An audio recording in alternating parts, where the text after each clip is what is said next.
രണ്ടാം വത്തിക്കാൻ കൗൺസിലിൻ്റെ നവീകരണ ദർശനങ്ങളും പാറേക്കാട്ടിൽ പിതാവിൻ്റെ സംഭാവന. കുര്യന്തോറച്ചൻ പറഞ്ഞതുപോലെ എനിക്ക് 16 വയസ്സുള്ളപ്പോഴാണ് ഞാൻ മൈനസ്മാരിൽ ചേർന്നപ്പോൾ. അതിനുശേഷം അദ്ദേഹമായിട്ട് വളരെ കാര്യങ്ങളിൽ അടുത്ത് പെരുമാറാൻ എനിക്ക് അവസരം ഉണ്ടായിട്ടുണ്ട്. അനേകം മണിക്കൂറുകൾ ഒരുമിച്ചിരുന്ന് സംസാരിച്ചിട്ടുണ്ട്, ഒരുമിച്ചിരുന്ന് വായിച്ചിട്ടുണ്ട്. കാറിലും ട്രെയിനിലും പ്ലെയിനിലും പല പ്രാവശ്യം ഒരുമിച്ച് യാത്ര ചെയ്തിട്ടുണ്ട്. ആ സന്ദർഭങ്ങളിലൊക്കെ ഒത്തിരി ആശയങ്ങൾ പരസ്പരം കൈമാറിയിട്ടുണ്ട്.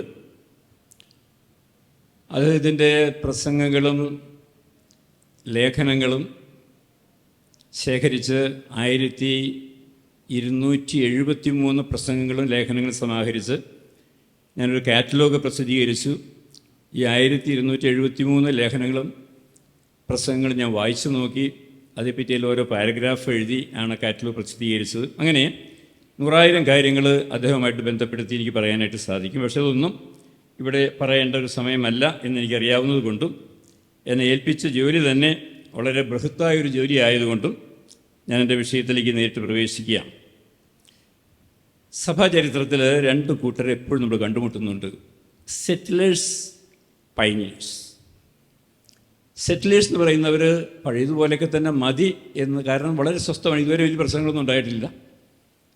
ഇല്ല, ഇപ്പോൾ തെങ്ങ് കൃഷി ചെയ്തൊരു വേറൊരു കൃഷിക്ക് അയക്കില്ല, തെങ്ങ് വലിയ കുഴപ്പമില്ലാതെ പോകുന്നു. അല്ലെങ്കിൽ മീൻപിടുത്തക്കാരൻ മീൻ തന്നെ പിടിച്ച് നടന്നാൽ മതി, ഇനി മറ്റു കാര്യങ്ങളിലേക്കൊന്ന് പ്രവേശിക്കേണ്ട എന്ന് വിചാരിക്കുന്ന കൂട്ടരെയാണ് സെറ്റിലേഴ്സ് എന്ന് പറയും. പൈനിയേഴ്സ് എന്ന് പറയുന്നത് ഇല്ല, കാലത്തിനനുസരിച്ച് മാറ്റങ്ങൾ വേണം, പുതിയ പുതിയ കാര്യങ്ങൾ ശ്രമിക്കണം, പുതിയ പുതിയ കാര്യങ്ങൾ കണ്ടുപിടിക്കണം, സംഭാവന ചെയ്യണം എന്നാഗ്രഹിക്കുന്നവരാണ്. ലോകത്തെ നയിച്ചിട്ടുള്ളത് എപ്പോഴും പൈനിയേഴ്സാണ്, സെറ്റിലേഴ്സ് അല്ല. സെറ്റിലേഴ്സ് അവരിങ്ങനെ അത് ചെതൽ പിടിച്ച് അങ്ങനെ ഇരിക്കുകയുള്ളൂ.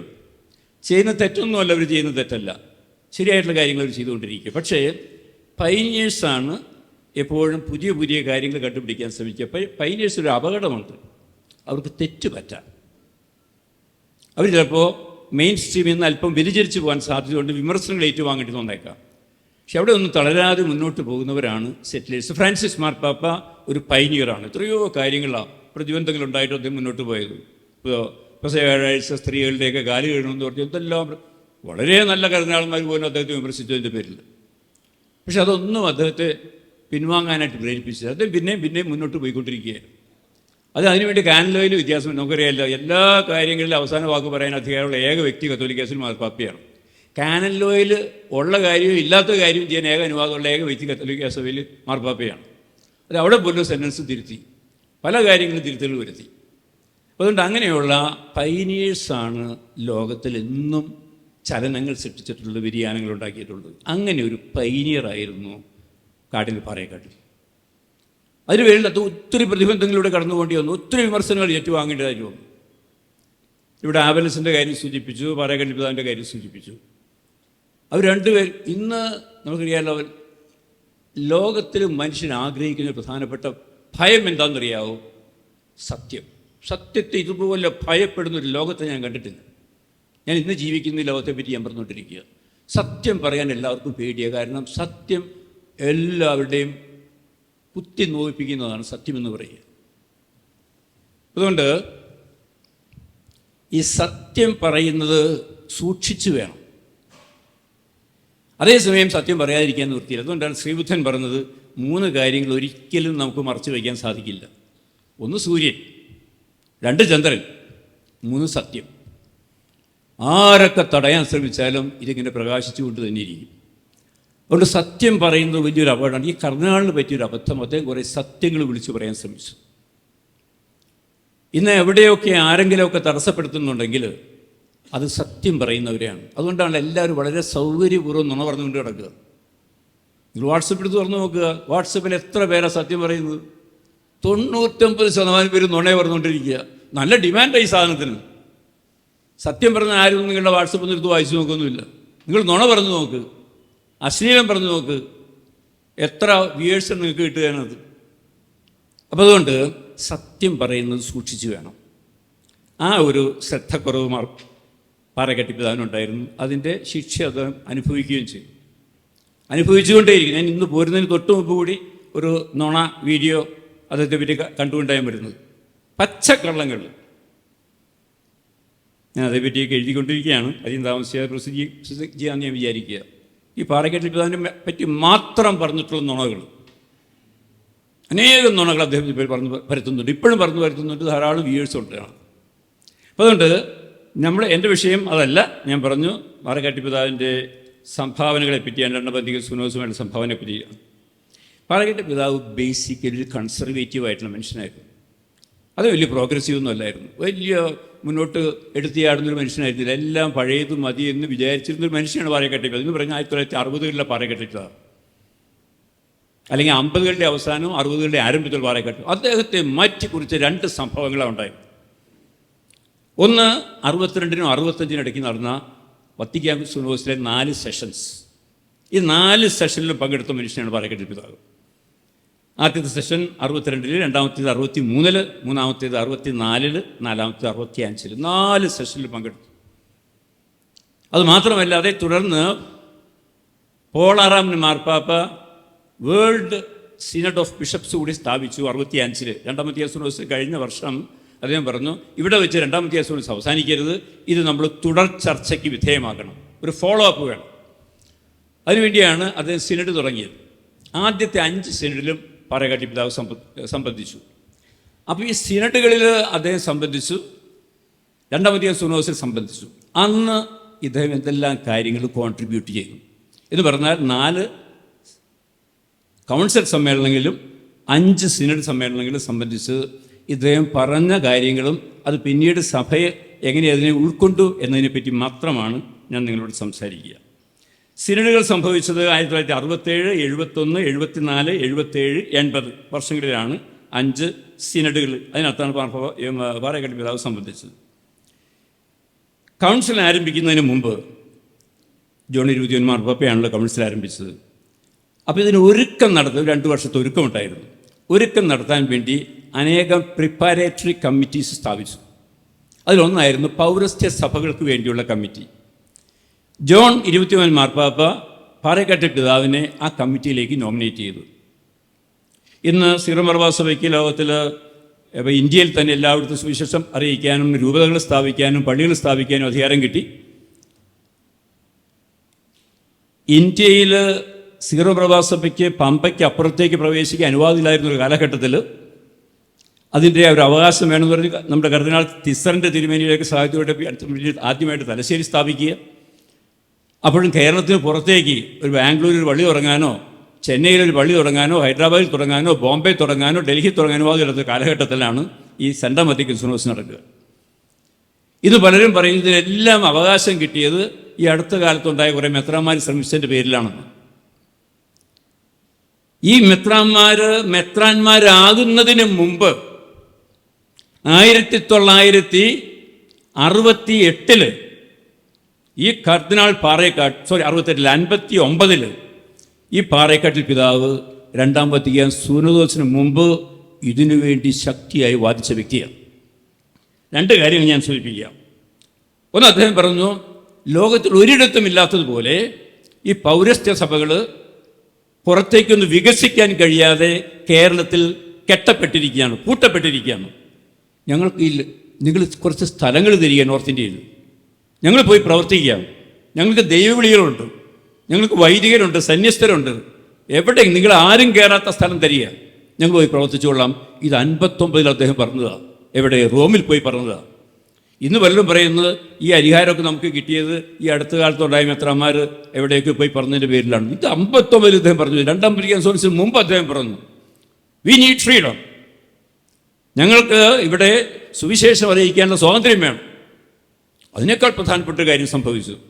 ഈ പ്രിപ്പറേറ്ററി കമ്മീഷൻ ഒരു ഡ്രാഫ്റ്റ് തയ്യാറാക്കി. രണ്ടാം വത്തിക്കാൻ സോൺസിൻ്റെ ഒരുക്കത്തിൽ ചർച്ച ചെയ്യാൻ വേണ്ടി പൗരസ്ത്യ സഭകളെ പറ്റി ഒരു ഡ്രാഫ്റ്റ് തയ്യാറാക്കി. അതിനകത്ത് ആദ്യത്തെ പാരഗ്രാഫ് എന്താ എഴുതി വച്ചിരിക്കുന്നതെന്നറിയാവോ? ലോകത്തിൽ 24 സഭകളുണ്ട്, അതിലൊരെണ്ണം ലത്തീൻ സഭയാണ്, ബാക്കിയെല്ലാം പൗരസ്ത്യ സഭകളാണ്. ഈ പൗരസ്ത്യ സഭകളൊക്കെ കത്തോലിക്ക സഭയുടെ ഓർണമെൻറ്റ്സ് ആണ്, ആഭരണങ്ങളാണ്. ആ വാക്ക് ഉപയോഗിച്ചു, ഓർണമെൻറ്റി. ഇത് ശരിയാണ്. നമ്മുടെ മെത്രാന്മാരെ കണ്ടു കഴിഞ്ഞാൽ നല്ല മണവാട്ടിമാരെ പോലെ ഇരിക്കുന്ന പോലെ ഇപ്പോൾ പുതുതായിട്ട് കുറേ വസ്ത്രങ്ങളൊക്കെ തയ്പ്പിച്ചുകൊണ്ടിരിക്കുകയാണ്. കുറേ തൊപ്പിയും കുറേ വടിയും കുറേ കെട്ടും കുറേ പൂട്ടും ഇതൊക്കെ ഇട്ട് കഴിയുമ്പോൾ ആഭരണങ്ങൾ ധരിക്കുന്ന പോലെ, മണവാട്ടിയവർ ആഭരണങ്ങൾ ധരിക്കുന്ന പോലെ, മന്ത്രോടി ധരിക്കുന്ന പോലെയാണ്. ആ സൂക്കേട് കണ്ടപ്പോൾ ഭരകട്ടിപ്പിതാവ് പറഞ്ഞു, what nonsense are you saying? പൗരസ്ത്യ സഭകൾ നിങ്ങളുടെ ആഭരണങ്ങളല്ല. പൗരസ്ത്യ സഭകൾ ജീവൻ തുടിക്കുന്ന ദൈവവിളികളല്ല. ഈ ലോകത്തെ സുവിശേഷവത്കരിക്കാൻ കഴിവുള്ള സഭകളാണ്, പ്രത്യേകിച്ച് ഞങ്ങളുടെ സഭ, സീറോ മലബാർ സഭ. ഞങ്ങൾക്ക് സ്വാതന്ത്ര്യം തരിക, ഞങ്ങൾ പ്രവർത്തിക്കാം, അല്ലാതെ നിങ്ങളുടെ ആഭരണങ്ങളല്ല ഞങ്ങൾ. ഇത് ഈ മനുഷ്യൻ 59-60 പറഞ്ഞ കാര്യമാണ്. അത് ഇന്നിപ്പോൾ നിങ്ങൾ വായിച്ചു കാണും ഒരു പക്ഷേ, നമ്മുടെ മാർപ്പാപ്പ കഴിഞ്ഞ 14-ാം തീയതി, ജനുവരി 14-ാം തീയതി അദ്ദേഹത്തിൻ്റെ ആത്മകഥ ഇറക്കി. ഹോപ്പ് എന്നാണ് എൻ്റെ പേര്. അതിലത്തെ 18-ാമത്തെ അധ്യായത്തിൽ മെത്രാന്മാരുടെ ഈ വസ്ത്രഭ്രമത്തെപ്പറ്റി അദ്ദേഹം എഴുതിയിരിക്കുക. വസ്ത്രഭ്രമത്തെപ്പറ്റി അദ്ദേഹം പറഞ്ഞു, ഞാൻ കർദിനാളായപ്പോൾ, ഞാൻ മാർപ്പാപ്പയായപ്പോഴേക്കും എൻ്റെ അടുത്ത് എല്ലാവരും കൂടി സ്വർണ്ണത്തിൻ്റെ കുരിശ് കൊണ്ടുവന്നു. അപ്പോൾ ഞാൻ പറഞ്ഞു, 20 വർഷമായിട്ട് ഞാൻ ഈ വെള്ളിക്കുരിശാണ് ഉപയോഗിക്കുന്നത്, എനിക്ക് അതൊക്കെ തന്നെ ധാരാളം മതി. അത് കഴിഞ്ഞ് അവർ കൊണ്ടുവന്നൊരു ചുവന്ന ഷൂസുമായിട്ട് വന്നു, ഏത് മാർപ്പാപ്പയെ ഇടിക്കാനായിട്ട്. പുള്ളി പറഞ്ഞു, എൻ്റെ പാദം ഫ്ലാറ്റ് പാദമാണ്, അതിനെനിക്ക് ഈ ഓർത്തോ തന്ന ചെരുപ്പുണ്ട്, ഞാൻ അതിട്ട് നടന്നോളാം. അത് കഴിഞ്ഞപ്പോൾ ഏറ്റവും തമാശ അദ്ദേഹം പറയും, ഇത് കേട്ടപ്പോൾ എനിക്ക് ചിരി വന്നു എന്ന് അദ്ദേഹം പറയും. എന്താണെന്നറിയാമോ? അദ്ദേഹത്തോട് പറഞ്ഞു, മാർപ്പാപ്പമാർ ധരിക്കുന്ന വെള്ള പാൻസാണ്, അതുകൊണ്ട് ഇങ്ങോട്ട് ഈ അർജൻറ്റീനയിൽ നിന്ന് കൊണ്ടുവന്ന പാൻസൊക്കെ മാറ്റി വെള്ള പാൻസിനായിരിക്കും. അത് പറയാം, എനിക്കപ്പോൾ ചിരി വന്നു. അപ്പോൾ അദ്ദേഹം മറുപടി പറഞ്ഞതെന്നറിയാമോ? I don't want to be a ice cream vendor. കാരണം റോമിൽ ഐസ്ക്രീം വിറ്റ് നടക്കുന്ന ഒരു വെള്ള പാൻസാണ് ധരിക്കുക. അതുകൊണ്ട് എനിക്ക് വെള്ള പാൻസ് ധരിച്ചുകൂടെ ഐസ്ക്രീം വിറ്റ് നടക്കാൻ താല്പര്യമില്ല റോമിൽ. വത്തിക്കാനിൽ ഞാൻ എൻ്റെ പാൻസൊക്കെ ഇട്ട് നടന്നോളാം. ഇത് പറഞ്ഞിട്ട് അദ്ദേഹം പറയുക, ഇന്നിപ്പോൾ ഈ മെത്രാന്മാർക്ക് പലർക്കൊക്കെ, അത് മെത്രാന്മാരെ പറ്റി തന്നെ വരിക, മെത്രാന്മാർക്ക് ഈ വസ്ത്രത്തോടുള്ള ഭ്രമം വർദ്ധിച്ചുകൊണ്ടിരിക്കുക. എന്നിട്ട് അദ്ദേഹം പറഞ്ഞതെന്ന് പറയാം, ക്ലറിക്കൽ ഓസ്റ്റൻറ്റേഷൻ. വൈദികരുടെ ഈ അതായത് മെത്രാന്മാരെ പറ്റി അദ്ദേഹം പറയുന്നു, മെത്രാന്മാരുടെ ഈ വസ്ത്രഭ്രമത്തെ പറ്റി അദ്ദേഹം പറയും. എന്നിട്ട് പറയുക, ഇതൊരു തരം ഇമോഷണൽ ഡീവിയേഷനാണ്. ഇമോഷണൽ ഡീവിയേഷൻ എന്തോ ഇവിടെ വ്യക്തിത്വത്തിൽ സംഭവിക്കുന്ന എന്തോ തകരാറ് കൊണ്ടാണ് ഇങ്ങനെയുള്ള ഭ്രമങ്ങൾ ഉണ്ടാകുക. ഇത് ഞാൻ പറഞ്ഞതല്ല കേട്ടോ, ഹോപ്പ് എന്ന് പറയുന്ന പുസ്തകത്തിൽ 18-ാമത്തെ അധ്യായത്തിൽ ഈ ഫ്രാൻസിസ് മാർപ്പാപ്പ പറയുന്നതാണ്. അപ്പം അതുകൊണ്ട് ഇത് വെച്ചിട്ടായിരിക്കണം അവരൊന്ന് ഡ്രാഫ്റ്റ് തയ്യാറാക്കി പറഞ്ഞത്, ഈ പൗരസ്ത്യ സഭകൾ കത്തോലിക്ക സഭയുടെ ആഭരണങ്ങളാണ്. ഇതിങ്ങനെ അറിയാൻ നമ്മുടെ വാസിൽ എന്ന് പറഞ്ഞൊരു മെത്രാപ്പൊലീത്തോടെ വന്നു. അദ്ദേഹം തന്നെ ഒരു മീറ്റിങ്ങിൽ പറഞ്ഞൊരു കാര്യമുണ്ട്, ഞാൻ കൊസിച്ചെന്ന് പറയുന്ന 70,000 പേര് മാത്രമുള്ള ഒരു സഭയിലെ മെത്രാപ്പൊലീത്തയാണ് അദ്ദേഹം. അദ്ദേഹം പറയും, ഞാൻ മെത്രാപ്പൊലീത്ത ആയപ്പോൾ ഞാൻ ആദ്യം ചെയ്ത ഒരു ഭാഗത്തായ കാര്യം എന്ന് പറയുന്നത്, ഞങ്ങൾ നഷ്ടപ്പെട്ടു പോയ മെത്രാൻ്റെ തിരുവസ്ത്രങ്ങളൊക്കെ തിരിച്ചു കൊണ്ടുവന്ന് ഇങ്ങനൊരു ബെൽറ്റ്, പിന്നെ ഒരു 3 നിലയുള്ള തൊപ്പി, ഇതൊക്കെ ഞാൻ ആദ്യം പുനഃസ്ഥാപിച്ചു. അങ്ങനെയാണ് സഭയുടെ ഐഡൻറ്റിറ്റി വ്യക്തമാക്കാൻ അദ്ദേഹം ശ്രമിച്ചത്. ഇതാണ് നമ്മുടെ ഒരു ഗതികേട്. നമ്മൾ അഭിരമിക്കുന്നത് ഇതുപോലുള്ള ബാഹ്യമായ ചില കാര്യങ്ങളാണ്. ഇവിടെയാണ് പാറേക്കട്ടി പിതാവിൻ്റെ വ്യത്യാസം. അദ്ദേഹം ആശയതലത്തിൽ ഒരു ഡയലോഗ് നടത്താൻ ശ്രമിച്ചു. ആ ഡയലോഗ് നടത്താൻ ശ്രമിച്ച ഏരിയാസിനെ പറ്റിയാണ് ഞാനിവിടെ സൂചിപ്പിക്കാൻ ആഗ്രഹിക്കുന്നത്. അദ്ദേഹം പറഞ്ഞൊരു കാര്യം അടുത്ത കാലത്താണ് സഭയിൽ തിരുത്തപ്പെട്ടത്. അദ്ദേഹം പറഞ്ഞു, വ്യക്തിസഭ, സുയൂരിസ് ചർച്ച്, ഇൻഡിവിജ്വൽ ചർച്ചും പർട്ടിക്കുലർ ചർച്ചും തമ്മിൽ വ്യത്യാസമുണ്ട്. പർട്ടിക്കുലർ ചർച്ച് എന്ന് പറഞ്ഞാൽ ലാറ്റിൻ കാനൻ കോഡിലെ ഒരു രൂപതയ്ക്ക് പറയുന്ന പേരാണ് പർട്ടിക്കുലർ ചർച്ച്. അത് വ്യക്തിസഭകൾക്ക് പറയരുത്. വ്യക്തിസഭകളെ വ്യക്തിസഭ എന്ന് തന്നെ പറയണം, പ്രത്യേക സഭകൾ എന്ന് പറയരുത്. പക്ഷേ നിർഭാഗ്യവശാൽ അദ്ദേഹം അത് ഈ പ്രിപ്പറേറ്ററി കമ്മീഷനിലൊക്കെ പറഞ്ഞെങ്കിലും 2-ാം അധികാര സൂചനയിൽ ആർഗ്യൂ ചെയ്തെങ്കിലും പിന്നീട് വന്ന കാനൻ ലോയിൽ ആ വ്യത്യാസം ഒരു വരുത്തിയില്ല. അടുത്ത കാലത്താണ് ആ വ്യത്യാസം വരുത്താൻ ആരംഭിച്ചത്. അതുപോലെ അദ്ദേഹം സൂചിപ്പിച്ചൊരു കാര്യമുണ്ട്, റീത്തും സഭയും തമ്മിൽ വ്യത്യാസമുണ്ട്. ഇല്ലേ, ഞാൻ സീറോ മലബാർ റീത്തിൽപ്പെട്ട ആളല്ല, ഞാൻ സീറോ മലബാർ സഭയിൽപ്പെട്ട ആളാണ്. അപ്പോൾ എന്താണ് റീത്ത് എന്ന് പറയുക, എന്താണ് സഭയെന്ന് പറയുക? സഭ എന്ന് പറയുന്നത് വിശ്വാസികളുടെ ഒരു കൂട്ടായ്മയാണ് സഭയെന്ന് പറയുക. റീത്ത് എന്ന് പറയുന്നത് ആ സഭാ ജീവിതം നയിക്കാൻ ഞാൻ ഉപയോഗിക്കുന്ന 4 മാധ്യമങ്ങളുണ്ട്. എന്തൊക്കെയാണത്? ദൈവശാസ്ത്രം, ലിറ്റർജി, ആത്മീയത, നിയമങ്ങൾ. അത് മാറിക്കൊണ്ടിരിക്കും, റീത്തുകൾ മാറിക്കൊണ്ടിരിക്കും. സഭ ഒന്നേ ഉണ്ടാകും. ഒരേ റീത്തിൽ ഒരേ സഭയിൽ പല റീത്തുകളുണ്ടാകാം. ഇല്ലേ, ലാറ്റിൻ റൈറ്റിൽ അംബ്രോസിയൻ റൈറ്റുണ്ട്, മൊസറാബിക് റൈറ്റുണ്ട്, ടൊളേദോ റൈറ്റുണ്ട്, സ്പാനിഷ് റൈറ്റുണ്ട്, ആഫ്രിക്കൻ റൈറ്റുണ്ട്, 2-ാം അധികാരം സുനോദിന് ശേഷം ഫിലിപ്പീനോ റൈറ്റുണ്ട്. ഒരു സഭയുടെ ഉള്ളിൽ വിവിധ റീത്തുകളുണ്ടാകാം. സീറോ മലബാർ സഭയിലും പല റീത്തുകളുണ്ടാകാം. ജനാഭിമുഖ റീത്ത്, അൾത്താരാഭിമുഖ റീത്ത്, വിരിയിട്ട റീത്ത്, വിരിയില്ലാത്ത റീത്ത്, എന്തെല്ലാം റീത്തുകളുണ്ടാകാം. റീത്ത് എന്ന് പറയുന്നത് ഒരു വിശ്വാസി അല്ലെങ്കിൽ വിശ്വാസി സമൂഹം തങ്ങളുടെ വിശ്വാസം പ്രകടിപ്പിക്കുന്ന രീതിയെയാണ് റീത്ത് എന്ന് പറയുക. അപ്പോൾ ആ കൗൺസിലിന് മുമ്പായിട്ട് ഫറഗട്ടി പിതാവ് ഇക്കാര്യം പറഞ്ഞു വെച്ചു.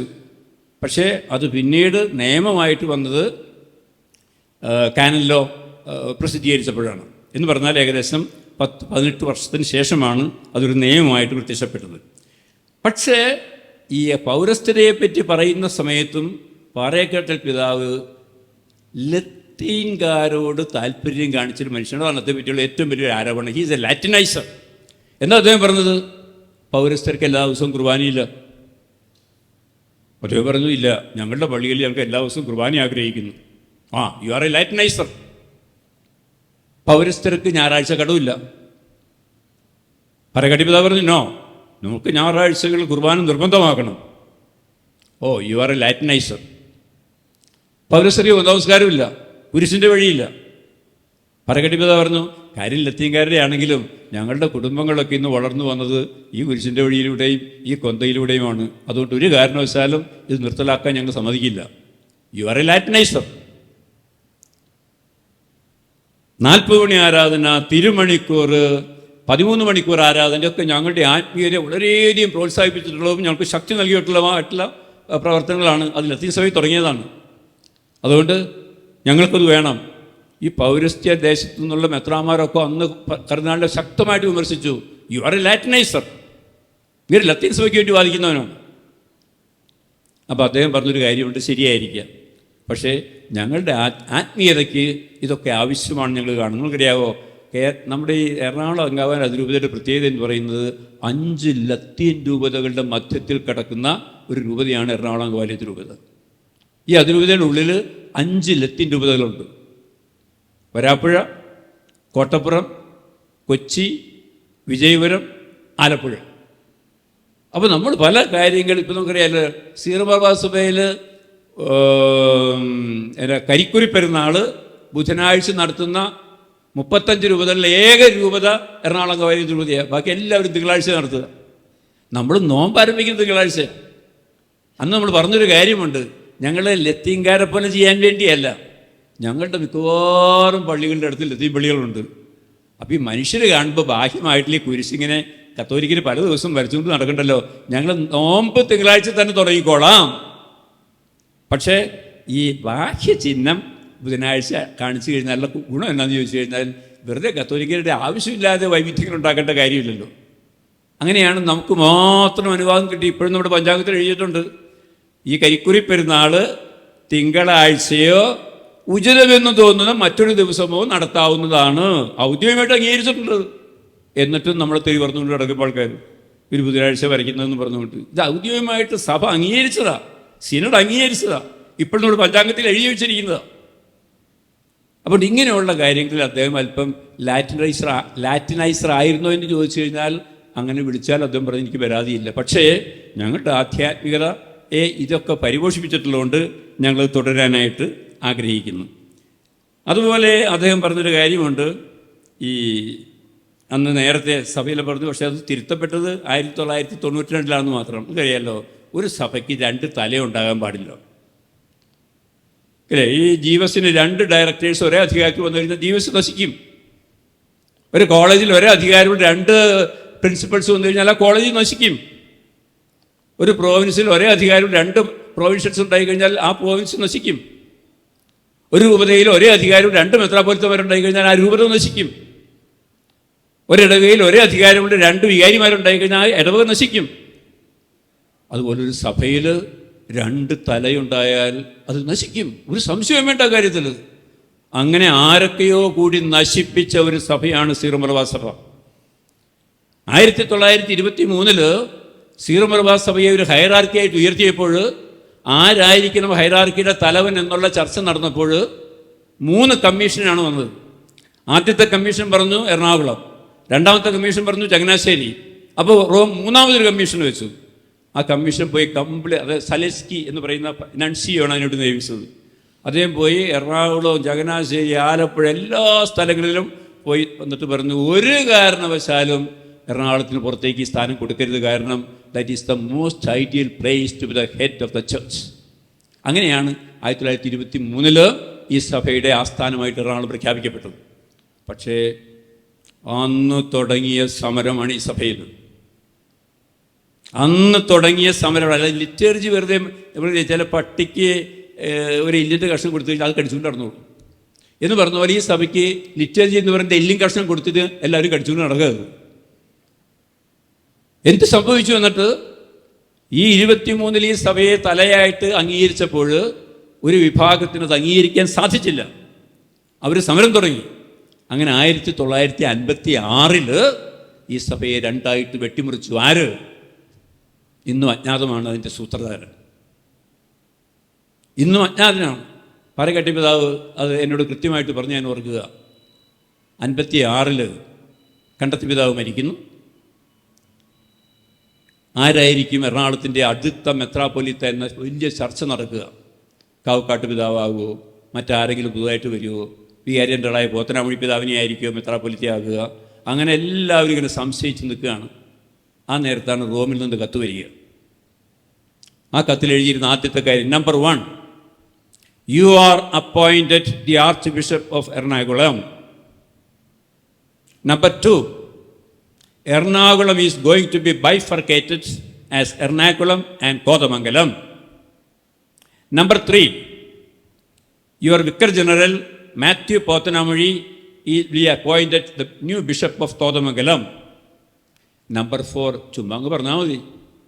അതിനൊരു ആമുഖം നൻസി എഴുതി, ഇനി പറയാൻ പോകുന്ന കാര്യങ്ങൾ താങ്കൾക്ക് ബുദ്ധിമുട്ടുണ്ടാക്കിയേക്കാം, പക്ഷേ അത് ദൈവഹിതമായിട്ട് അംഗീകരിക്കുക.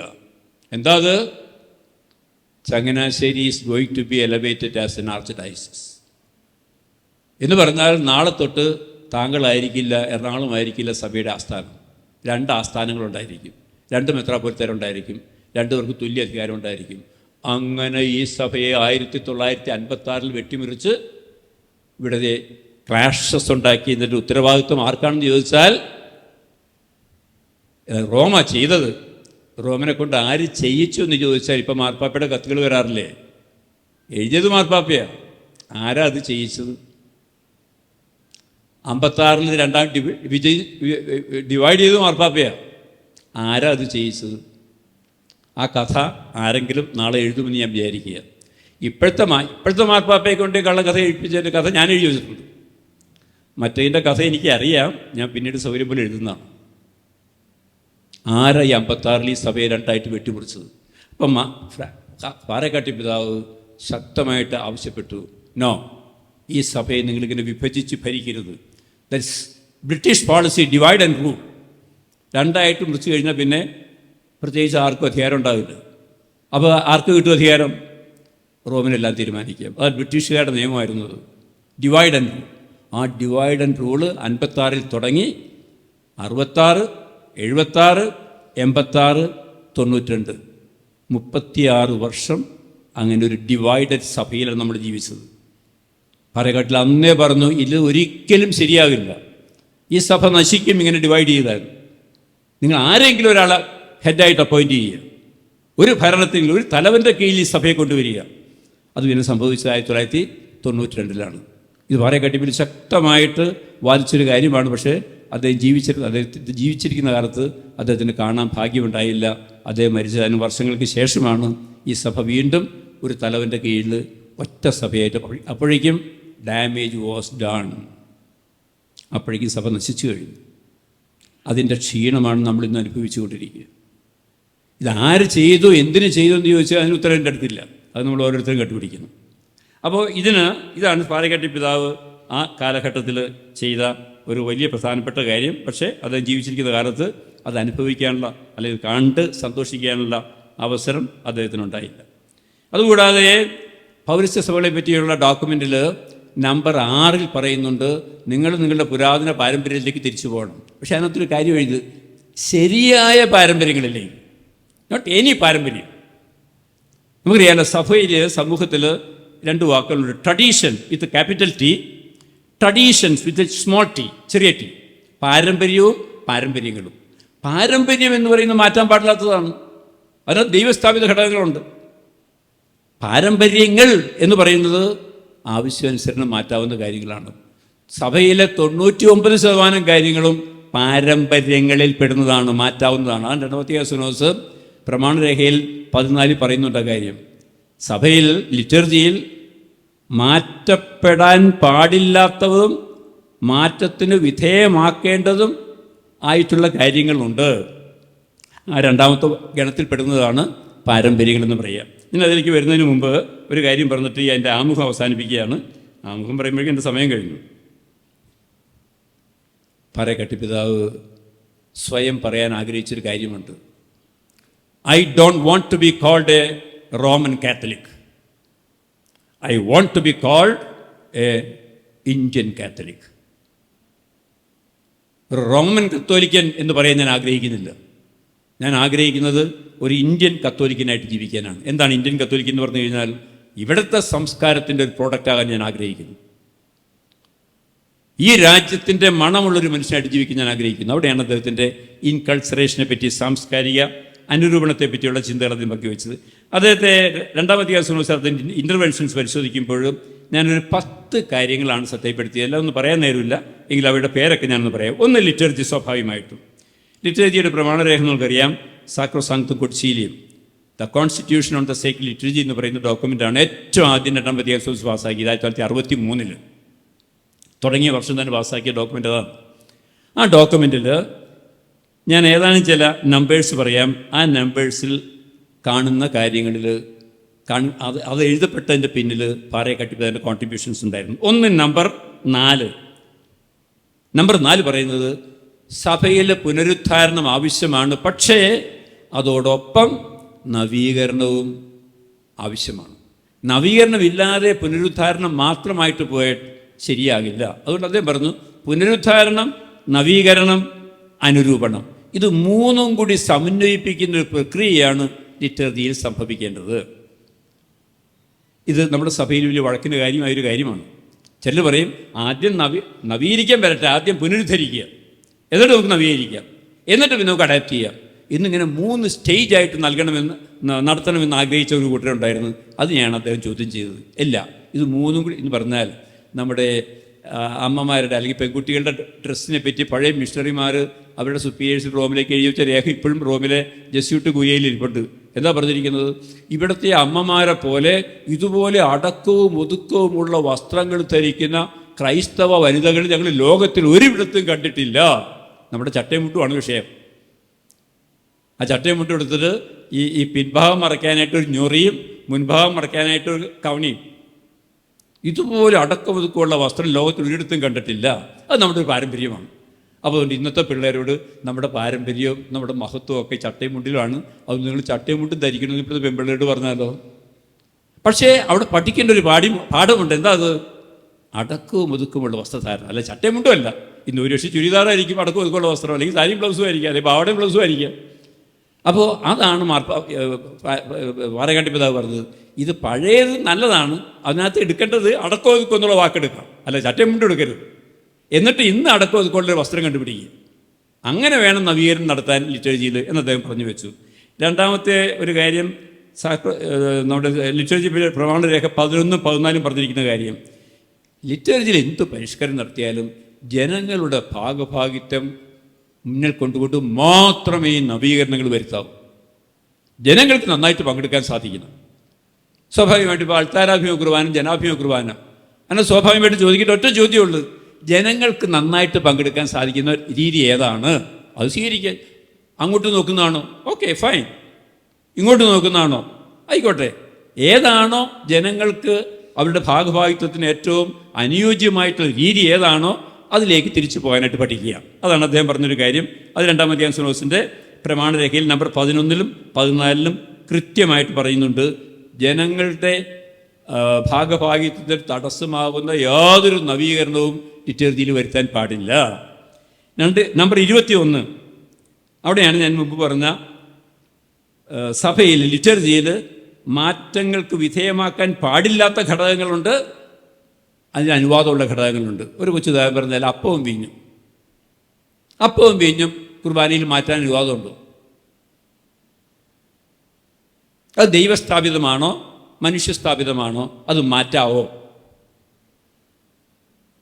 ഇന്ന് മാറ്റാൻ അനുവാദമില്ല. കാരണം യേശു പറഞ്ഞു, നിങ്ങൾ ഭക്ഷിക്കുന്നൊരു സംഗതിയാണ് യേശു പറഞ്ഞത്, നിങ്ങൾ വാങ്ങി ഭക്ഷിക്കുവിൻ, നിങ്ങൾ വാങ്ങി പാനം ചെയ്യുവിൻ. യേശു തിരഞ്ഞെടുത്തത് ഗോതമ്പിൻ്റെ അപ്പവും മുന്തിരിയുടെ ചാറുമാണ്. അപ്പോൾ യേശു തിരഞ്ഞെടുത്ത ആ 2 അടയാളങ്ങൾ ഇന്നും നമുക്ക് ലഭ്യമാണ്. പിന്നെ ഇതിനെ മാറാൻ പോകുന്നത്. ഇനി നാളെ ഒരിടത്തും മുന്തിരി വളരുന്നില്ല, അത് അന്യം നിന്ന് പോയി എന്ന് വിചാരിക്കുക, നമ്മൾ ഇത് ഈ കുർബാന അർപ്പിക്കുക. അപ്പോൾ വേറൊരു ട്രിക്ക് കണ്ടുപിടിക്കേണ്ടി വരും. കണ്ടോ, അതുപോലും മാറാം തക്കതായ കാരണമുണ്ടെങ്കിലും. പിന്നെയാണോ കുർബാന കുപ്പായവും മേശയും അതുപോലെ അൾത്താരയും പള്ളിപണിയും ഇതൊക്കെ ആവശ്യമനുസരിച്ച് മാറാവുന്ന കാര്യങ്ങളാണ്. ചുമ്മാ മാറ്റാൻ വേണ്ടിയല്ല, ആവശ്യമുണ്ടെങ്കിൽ മാറാവുന്ന കാര്യങ്ങളാണ്. അപ്പോൾ അതാണ് അദ്ദേഹം പറഞ്ഞൊരു കാര്യം, ചേഞ്ചബിൾ എലമെൻസും അൺചേഞ്ചബിൾ എലമെൻസിനെ പറ്റി. നമ്പർ 21 അത് പ്രത്യക്ഷപ്പെട്ടു. നമ്പർ 23 പറഞ്ഞു, ശരിയായ പാരമ്പര്യങ്ങൾ സംരക്ഷിച്ചുകൊണ്ട് മുന്നോട്ടുള്ള പ്രയാണം ചെയ്യണം. ശരിയായ എല്ലാ പാരമ്പര്യങ്ങളും സ്വീകരിക്കണമെന്നല്ല, അതാണ് ട്രഡീഷൻസ് എന്ന് പറയുക. Number 34 the golden principle of second Vatican council. ആരാധനാക്രമം ഹ്രസ്വമായിരിക്കണം, ലളിതമായിരിക്കണം, വ്യക്തമായിരിക്കണം. നമ്പർ 34 പറയുന്നതാണ്. ഹ്രസ്വം, ലളിതം, വ്യക്തം. തന്നെയുമല്ല, ഇത് എല്ലാ മനുഷ്യരും വിദ്യാഭ്യാസമുള്ളവരും ഡോക്ടറേറ്റ് ഉള്ളവരും സ്കൂളിൽ പോകാത്തവരൊക്കെ വരുന്ന സ്ഥലമാണ് പള്ളി എന്ന് പറയുക. അപ്പോൾ ഇവർക്ക് എല്ലാവർക്കും മനസ്സിലാവുന്ന രീതിയിൽ വേണം ലിറ്ററേച്ചർ പരിഷ്കരിക്കാനായിട്ട്. അല്ലാതെ ഇവിടെ കുറേ വിദ്യാഭ്യാസമുള്ളവർക്ക് വേണ്ടി മാത്രമല്ല ലിറ്ററേച്ചർ പരിഷ്കരിച്ചത്. അതുകൊണ്ട് 34 പറഞ്ഞു, ഹ്രസ്വം, ലളിതം, വ്യക്തം. സാധാരണക്കാർക്ക് പോലും വലിയ വിശദീകരണം കൂടാതെ മനസ്സിലാക്കാവുന്ന രീതിയിലായിരിക്കണം. ഇപ്പം നമ്മൾ പലപ്പോഴും ചെയ്യുന്നത് കോംപ്ലിക്കേറ്റഡ് ആയിട്ടുള്ള കാര്യങ്ങൾ പറഞ്ഞിട്ട് പിന്നെ വിശദീകരിച്ച് കൊടുക്കുക എന്ന് പറഞ്ഞാൽ, ഭക്ഷണം ഇങ്ങനെ കഴിക്കാം, ഇങ്ങനെയും കഴിക്കാം, ഇങ്ങനെ കഴിക്കുമ്പോൾ പറഞ്ഞു കൊടുക്കേണ്ടി വരും. എന്തുകൊണ്ട് അങ്ങനെ കഴിക്കുന്നതെന്ന് പറയും, ആദ്യത്തെ ഉരുള വെച്ച് ചവച്ചരച്ച് കഴിഞ്ഞിട്ട് ഇത് എത്തുള്ളൂ, അപ്പോൾ അത് ദഹനത്തിന് സഹായിക്കും എന്ന് പറഞ്ഞ് വ്യാഖ്യാനം കൊടുക്കേണ്ടി വരും. അങ്ങനെയുള്ള ഗതികേട് ലിറ്റർജിയിൽ ഉണ്ടാകരുത്. അത് പാട്ട് പാടുമ്പോൾ തന്നെ എന്താ പാടിയതെന്ന് മനസ്സിലാക്കാൻ സാധിക്കണം. കുർബാനയിൽ പങ്കെടുക്കുമ്പോൾ എന്താ സംഭവിക്കുന്നത് മനസ്സിലാക്കാൻ സാധിക്കണം. പിന്നെ വലിയ വിശദീകരണം കൊടുത്ത് വലിയ കാറ്റഗീസ് പഠിപ്പിച്ച് ജനങ്ങളെ വലിയ ബുദ്ധിമുട്ടിക്കേണ്ട കാര്യമില്ല. ഇത് ഞാൻ പറയുന്നതല്ല കേട്ടോ. നമ്പർ 34 ഇത് പാറക്കാട്ടി പിതാവിൻ്റെ പ്രബന്ധാവതരണത്തിൽ സൂചിപ്പിച്ച കാര്യമാണ്. ഇതുപോലെ ഇങ്ങനെ അവനാവശ്യമായിട്ടുള്ള ആവർത്തനങ്ങളും വളരെ ഒട്ടും മനസ്സിലാകാത്ത ഭാഷയും സ്റ്റൈലും ഒക്കെ ഉപയോഗിച്ച് കോംപ്ലിക്കേറ്റഡ് ആകരുത്. ഉദാഹരണത്തിന്, അപ്പോൾ വീഞ്ഞെടുക്കുമ്പോൾ തന്നെ കുർബാനയിൽ പറയും, കർത്താവ് ഈശോമിശിഹായുടെ തിരുശരീരം വയ്ക്കപ്പെടുന്നു. തിരുശരീരം ആയോ? ആയില്ല. വീഞ്ഞൊഴിക്കുമ്പോൾ കർത്താവ് ഈ കാസയിൽ കർത്താവ് ഈശോ തിരുരക്തം ഒഴിക്കപ്പെടുന്നു. ആയോ? ഇല്ല. പിന്നെ ഇതിനത് പറയാൻ പോയത്. അപ്പോൾ പറയും, അത് എന്നാ പറയുക, ഈ ഒരു പ്രത്യേക വ്യാഖ്യാനമുണ്ട്. നാളെ ഇത് സംഭവിക്കുമെന്ന് എനിക്ക് ഉറപ്പുള്ള കാര്യം ഞാൻ ഇപ്പോഴേ ഉറപ്പായി പറഞ്ഞുകൊണ്ടിരിക്കുന്ന ഒരു സംവിധാനമുണ്ട് ലിറ്ററേച്ചറിൽ. അതുകൊണ്ടാണ് അങ്ങനെയൊക്കെ പറയുക. എന്ന് പറഞ്ഞാൽ, പെണ്ണിൻ്റെ കല്യാണം ഉറപ്പിച്ച് കഴിയുമ്പോൾ തന്നെ നമ്മൾ കയറി അവളെ മണവാട്ടിയെന്ന് വിളിക്കും. മെത്രാനാണെന്ന് നാമകരണം ചെയ്യപ്പെട്ട് കഴിയുമ്പോൾ പേര് വന്നു കഴിഞ്ഞാൽ ഉടനെ പിന്നെ അദ്ദേഹത്തെ മെത്രാൻ എന്ന് വിളിക്കാൻ തുടങ്ങും. അതേ മെത്രാനായിട്ടില്ല, കോൺസെക്രേഷൻ വരുന്നേ ഉള്ളൂ. അതുപോലെ ലിറ്റർജിയിൽ ഇത് ശരീരം രക്തവും ആവുമെന്ന് ഉറപ്പുള്ളത് കൊണ്ട് നമ്മൾ കയറി ശരീരം ഒന്ന് വിളിക്കുന്നു. അപ്പോൾ ആരോ പറയുന്നത്, കർത്താവ് ഈശോമിശിഹായുടെ തിരുശരീരമായി തീരാനുള്ള ഈ അപ്പം വയ്ക്കപ്പെടുന്നു, പിതാവിൻ്റെയും പുത്രൻ്റെയും പരിശുദ്ധാത്മാവിൻ്റെ നാമത്തിൽ. എത്ര ലളിതമാണ് കാര്യങ്ങൾക്ക്, മനസ്സിലായില്ലേ? വീഞ്ഞൊഴിക്കുമ്പോൾ കർത്താവ് ഈശോമിശിഹ തിരുരക്തമായി തീരാനുള്ള ഈ വീഞ്ഞൊഴിക്കപ്പെടുന്നു, പിതാവിൻ്റെയും. എത്ര മനോഹരമായിട്ട് കാര്യം പറഞ്ഞു. ശരീരം ആകുമെന്നും പറഞ്ഞു, രക്തമാകുമെന്നും പറഞ്ഞു, എന്നാൽ ഒഴിക്കുന്നത് ഇപ്പോൾ വീഞ്ഞാണെന്നും പറഞ്ഞു. മനോഹരമായിട്ട് വ്യാഖ്യാനിക്കാതെ. പക്ഷേ അത് പറ്റില്ല. പഴയ സുറിയാനി പുസ്തകത്തിൽ ഇങ്ങനെയാണ് കിടക്കുന്നത്. ഇത് തിരുരക്തം എന്നാണ് ആ നേരത്ത് പറയുന്നത്. ഇതൊക്കെയാണ് ആ 34 പറയുക. അവസാനം 37 പറഞ്ഞു, റിജിഡ് യൂണിഫോമിറ്റി ഒരു കാര്യത്തിലും ആവശ്യമില്ല. ഇന്ന് യൂണിഫോമിറ്റിയുള്ള ഒരു ഉദാഹരണം നിങ്ങൾ ആരെങ്കിലും എനിക്ക് പറഞ്ഞു തരാമോ?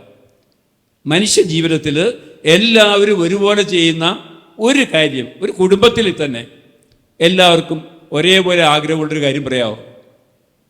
ഭക്ഷണത്തിൻ്റെ കാര്യത്തിലില്ല, വസ്ത്രധാരത്തിൻ്റെ കാര്യത്തിലില്ല, ആർട്ടിലില്ല, ആർക്കിടെക്ചറിൽ ഒരു കാര്യത്തിൽ യൂണിഫോമിറ്റി ഇല്ല. Diversity is the rule. എന്തുകൊണ്ട് 24 സഭകൾ കത്തോലിക്ക സഭയിലുള്ളത്? ഓരോ സഭയും അവരുടെ രീതിയിൽ കാര്യങ്ങൾ ചെയ്യാൻ തുടങ്ങിയത്. അതുകൊണ്ട് within A church there can be diversities. അപ്പോൾ അതുകൊണ്ട് ഡൈവേഴ്സിറ്റി എന്ന് പറയുന്നത് യൂണിറ്റിക്ക് ഒരിക്കലും തടസ്സമല്ല. യൂണിറ്റി ഇൻ ഡൈവേഴ്സിറ്റിയാണ് ഇന്നത്തെ ലോകത്തിൽ പ്രിൻസിപ്പിൾ. എല്ലായിടത്തും ഡൈവേഴ്സിറ്റിയാണ്. യൂണിറ്റി എന്ന് പറയുന്ന സംഗതി ഉണ്ടാകണമെങ്കിൽ ഡൈവേഴ്സിറ്റി ഒരിക്കലും തടസ്സമായിട്ട് വരേണ്ട കാര്യമില്ല. ഇപ്പം നിങ്ങൾ ഇരിക്കുന്നവർ എത്ര പേരുണ്ട്? ഒരേപോലെ വസ്ത്രം ധരിച്ചവർ, ഒരേ ആഗ്രഹമുള്ളവർ. ഇല്ല ഒരേപോലെ എല്ലാവർക്കും മൂക്കും കണ്ണും ചെവിയുണ്ട്, ഒരേപോലത്തെ മൂക്കുള്ള രണ്ട് മനുഷ്യരെ കാണിച്ചു തരാമോ? Diversity is the rule. പിന്നെ എന്തിനാ ചില കാര്യങ്ങൾ മാത്രം എല്ലാവരും ഒരേപോലെ ചെയ്യണമെന്ന് വാശി പിടിക്കുക? അത് നടക്കുന്ന കാര്യമല്ല. അത് അങ്ങനെ സംഗതി ഇല്ല ഈ ലോകത്തിൽ. Diversity is the rule. അപ്പോൾ അത് അദ്ദേഹത്തിൻ്റെ ഒരു സംഭാവനയുടെ ഭാഗമായിരുന്നു. ഒറ്റ വാക്കിൽ അദ്ദേഹം പറഞ്ഞാൽ, പോളാറൻ മാർപ്പാപ്പയെ കോട്ട് ചെയ്തുകൊണ്ട് അദ്ദേഹം പറയുമായിരുന്നു, liturgy is for man and not man for liturgy. മനുഷ്യൻ ലിറ്റർജിക്ക് വേണ്ടിയുള്ളതല്ല, ലിറ്റർജി മനുഷ്യന് വേണ്ടിയുള്ളതാണ്. അപ്പോൾ മനുഷ്യരുടെ ആഗ്രഹങ്ങളനുസരിച്ച് വേണം അത് ലിറ്റർജിയെ പറ്റിയ കാര്യം ഞാൻ പേര് പറഞ്ഞു പോകാൻ നേരമുള്ള സമയം കഴിഞ്ഞു. രണ്ടാമതൊരു കാര്യം സുവിശേഷവത്കരണത്തെ പറ്റിയാണ്. സുവിശേഷവത്കരണത്തെ പറ്റി അദ്ദേഹം പറഞ്ഞു, അത് സാംസ്കാരിക അനുരൂപണം വരുത്തിയിട്ട് വേണം സുവിശേഷം പ്രഘോഷിക്കാൻ, അതല്ലെങ്കിൽ സ്വീകരിക്കപ്പെടുകയില്ല. മൂന്നാമത് അദ്ദേഹം പറഞ്ഞത് മതബോധനത്തെ പറ്റിയാണ്. അദ്ദേഹം പറഞ്ഞ രണ്ട് കാര്യങ്ങൾ പിന്നീട് മാർപ്പാപ്പയുടെ ഡോക്യുമെൻറ്റിൽ വന്നു, കാറ്റഗേസിസ് തറന്തി എന്ന ഡോക്യുമെൻറ്റിൽ വന്നു. അദ്ദേഹം പറഞ്ഞു, നമ്മൾ എന്നീ കുട്ടികളെ വേദോളം പഠിപ്പിച്ച് നടക്കുക, we need adult catechism. Then he said we need youth catechism. ഇത് രണ്ടും പിന്നെ ജോൺ പോൾ രണ്ടാമൻ മാർപ്പാപ്പ പ്രസിദ്ധീകരിച്ച കാറ്റഗേസിസ് തറന്തി എന്ന് പറയുന്ന പുസ്തകത്തിൽ സ്ഥാനം പിടിച്ചു, അദ്ദേഹത്തിൻ്റെ രണ്ട് സജഷൻസ്. നാലാമത് അദ്ദേഹം പറഞ്ഞത് എക്യുമെനിസത്തെ പറ്റിയാണ്. അതിനകത്ത് ഉദാഹരണം പറഞ്ഞത് ഇന്ത്യയിലെ കേരളത്തിലെ കാര്യമാണ്. ഞങ്ങളുടെ കേരളത്തിൽ സീറോ മലബാർ, മലങ്കര, ലത്തീൻ, ഓർത്തഡോക്സ്, യാക്കോബായ, പിന്നെ മാർത്തോമ, ഈ സഭകളെല്ലാം കൂടി ഞങ്ങൾക്ക് ഒരുമിച്ച് കൗൺസിൽ ഓഫ് ചർച്ചസ് എന്ന് പറഞ്ഞ പരിപാടി ഞങ്ങൾക്കുണ്ട്. ഇതുപോലെ ലോകത്തിലെല്ലായിടത്തും എല്ലാ വിശ്വാസികളും ഒരുമിച്ച് കൂടുന്ന സംവിധാനം ഒരുക്കണം. അതൊക്കെയാണ് പിന്നീട് ഒരു സെക്രട്ടേറിയറ്റായിട്ട് അവിടെ രൂപാന്തരപ്പെട്ടത്. റോമിൽ സെക്രട്ടേറിയറ്റ് ഫോർ എക്യുമെനിസം എന്ന് പറഞ്ഞ് ഡിപ്പാർട്ട്മെൻറ്റ് ഉണ്ടാക്കിയത് ആ പശ്ചാത്തലത്തിലാണ്. അതുപോലെ അദ്ദേഹം മറ്റു മതങ്ങളുമായിട്ടുണ്ട്, അതിനെപ്പറ്റി ബിജു പറയുന്നവരെ ഒന്നും പറയുന്നില്ല. ആറാമത്തെ കാര്യം അദ്ദേഹം പറഞ്ഞത് ഈ വൈദികരുടെ പരിശീലനത്തെ പറ്റി. നിങ്ങൾ ആലോചിച്ച് നോക്കുക, വൈദികരുടെ പരിശീലനത്തെ പറ്റി അന്ന് ഈ മനുഷ്യൻ അവിടെ പറഞ്ഞതെന്നറിയാവോ? വിവാഹിതർക്ക് പട്ടം കൊടുക്കുന്നതിനെ പറ്റി സഭ ചിന്തിക്കേണ്ട സമയമായിരിക്കുന്നു. വിവാഹിതർക്ക് പട്ടം കൊടുക്കുന്നതിനെ പറ്റി സഭ അത് പിന്നീട് കൊടുത്തു. എത്രയോ വിവാഹിതർ പിന്നീട് പട്ടം സ്വീകരിച്ചു. രണ്ടാമതൊരു കാര്യം പറഞ്ഞു, വിവാഹിതർ കുടുംബജീവിതം നയിക്കുന്നവർക്ക് പെർമനൻറ്റ് ഡയഗ്നേറ്റ് കൊടുക്കണം.